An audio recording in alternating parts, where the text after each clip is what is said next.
Olá, neste vídeo você vai conhecer a equação de onda de D'Alembert e a solução geral desta EDP.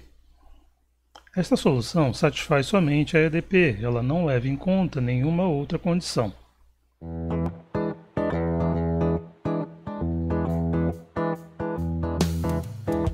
Vamos considerar aqui uma função de duas variáveis, u de x e t, sob esta equação que é chamada de equação de onda de D'Alembert.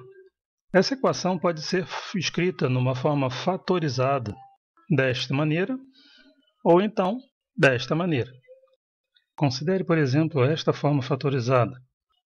Ao efetuarmos este trecho daqui, em que temos este operador diferencial atuando sobre a função u de xt, obtemos isto aqui. Sobre o resultado da primeira operação, vamos agora atuar o outro operador. Temos, portanto, v vezes a derivada em relação a x do resultado da operação anterior, mais a derivada em relação ao tempo do resultado anterior. Isso tudo é igual a zero. Efetuando, então, todas essas derivadas, obtemos esta expressão, composta de 4 termos. No entanto, a derivada de u em relação a t em relação a x é a mesma coisa que a derivada de u em relação a x em relação a t. Esses dois termos aqui se cancelam e disso resulta, portanto, esta expressão. Ou seja, reobtemos a equação de onda na sua forma original. Deixo para você como exercício mostrar que a outra forma fatorizada também conduz ao mesmo resultado. Quando escrevemos a equação nesta forma fatorizada, observe que mais à direita dessa equação temos esse pedaço. Para satisfazer a equação, basta satisfazer este pedaço. Enquanto que, ao escrevermos a equação desta forma, fica claro que para satisfazermos esta equação, basta satisfazermos este pedaço. Vamos examinar esta equação. E vamos considerar aqui que, para t igual a zero, a função u1 equivale a uma função conhecida, porém arbitrária, de x. Digamos, um f de x. É uma equação linear de primeira ordem para u de x. Vamos então usar o método das características para obter a solução dessa equação. Dos coeficientes da equação, extraímos esta equação para x, em função do parâmetro s, esta equação para t, em função do parâmetro s, e a equação de compatibilidade. Na forma diferencial, a equação para x assume esta forma, enquanto que a equação para t assume esta forma. Eliminando o parâmetro t, obtemos que podemos, então, a seguir, integrar, obtendo este resultado. Resolvendo para x0, podemos escrever esta expressão. Olhando agora para a equação de compatibilidade, na forma diferencial, ela se resume a isto aqui. Portanto, ao integrarmos sobre uma curva característica, obtemos esta expressão. Combinando estas duas, obtemos que o 1 de xt equivale a f de x mais vt. Obtemos, então, que uma possível solução desta equação de primeira ordem e, portanto, da equação de onda é uma função arbitrária de x mais vt.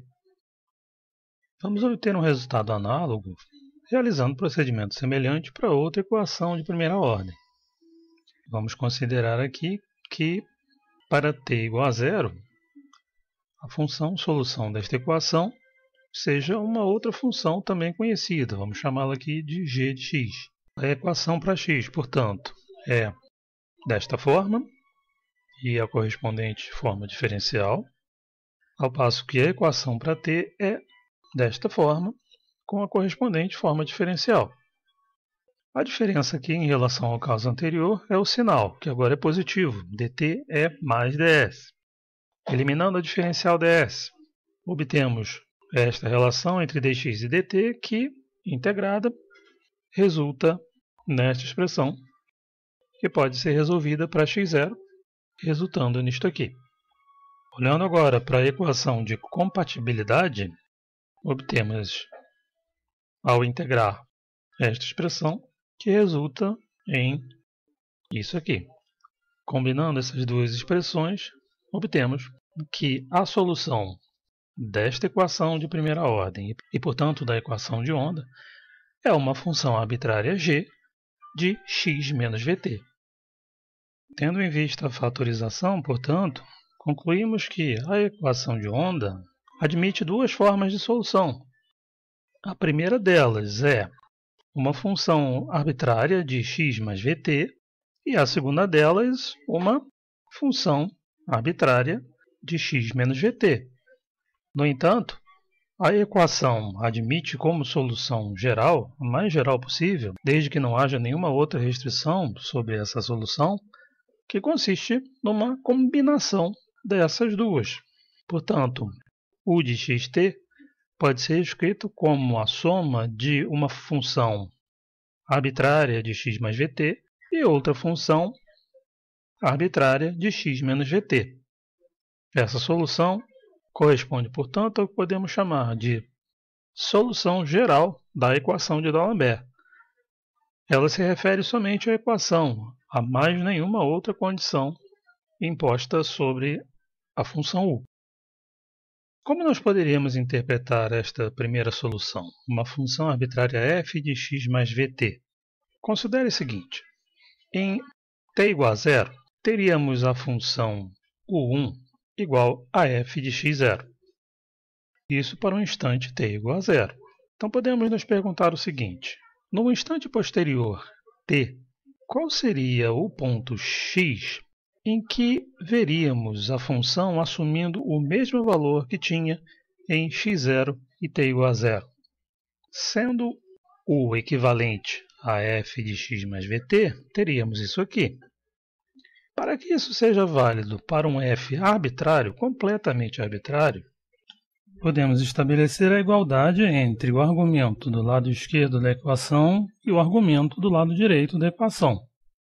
Concluímos então que x equivale a x0 menos vt.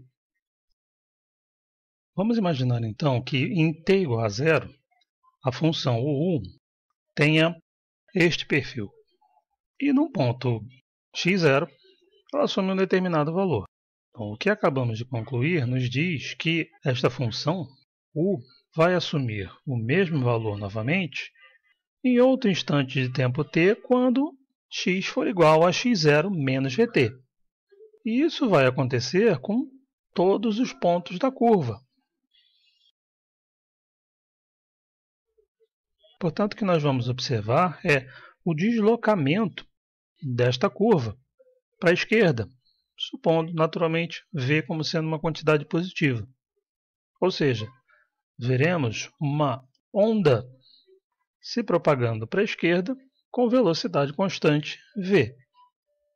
De modo análogo a outra função, uma função g de x menos vt pode ser interpretada do seguinte modo: em t igual a zero, o 2 equivale a g de x0. Para t igual a zero e num certo ponto x0, a função u2 equivale a g de x0. Então, para um instante posterior t, qual seria o valor de x em que observaríamos o mesmo valor da função u, que ela assumiu em t igual a zero e x igual a zero? Equacionando isso, obtemos esta relação. Para que isso seja válido para qualquer g, vamos impor a igualdade entre os argumentos de g do lado esquerdo e do lado direito dessa equação. Obtemos, portanto, esta relação, que pode ser resolvida para x da seguinte forma. A interpretação que podemos dar a isso é semelhante ao caso anterior. Considere o perfil da função u no instante de tempo t igual a zero, num certo ponto x0. Num instante posterior t, vemos a função assumir este mesmo valor, porém em um ponto diferente, no ponto x0 mais vt. E isso vai ocorrer para todos os pontos da curva. Logo, o que vamos observar é este perfil se movendo para a direita, com velocidade constante v.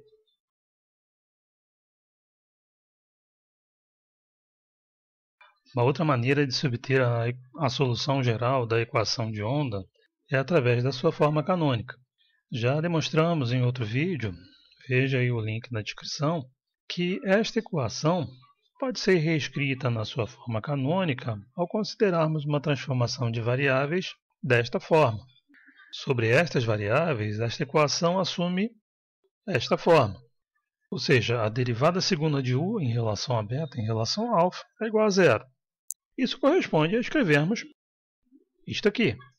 Observe que do lado esquerdo temos uma derivada em relação a alfa. Portanto, ao fazermos uma integração em relação a alfa, obtemos isto aqui. Se estivéssemos tratando de uma função u de uma única variável, do lado direito dessa equação poderíamos escrever uma constante, porque a derivada de uma constante em relação a alfa é igual a zero. Porém, u é uma função de alfa e beta. Logo, podemos escrever algo um pouco mais geral. Do lado direito, na equação, podemos ter uma função arbitrária, h de beta. Observe que a derivada de um h de beta em relação a alfa é igual a zero. No próximo passo, então, integrando em relação a beta, obteríamos algo desta forma. E acrescentamos aqui uma função arbitrária, vamos chamar de g, de alfa. Observe que a derivada de g em relação a beta é igual a zero. Portanto, este termo não contribui para a derivada de u em relação a beta. Porém, a integral de h de beta em relação a beta é uma outra função de beta, que podemos chamar de f de beta. Obtemos então este resultado. U é igual a um f de beta mais um g de alfa. Mas quem são beta e alfa? Beta é x menos vt e alfa é x mais vt. Obtemos, portanto, a solução geral da equação de onda de D'Alembert, a partir da sua forma canônica. Neste vídeo, obtivemos a forma geral da solução da equação de onda de D'Alembert, que satisfaz somente a EDP, não levando em conta nenhuma outra condição. Em um outro vídeo, veremos como obter uma solução que satisfaça também uma condição inicial, ou seja, quando a configuração inicial da onda é conhecida. Até lá!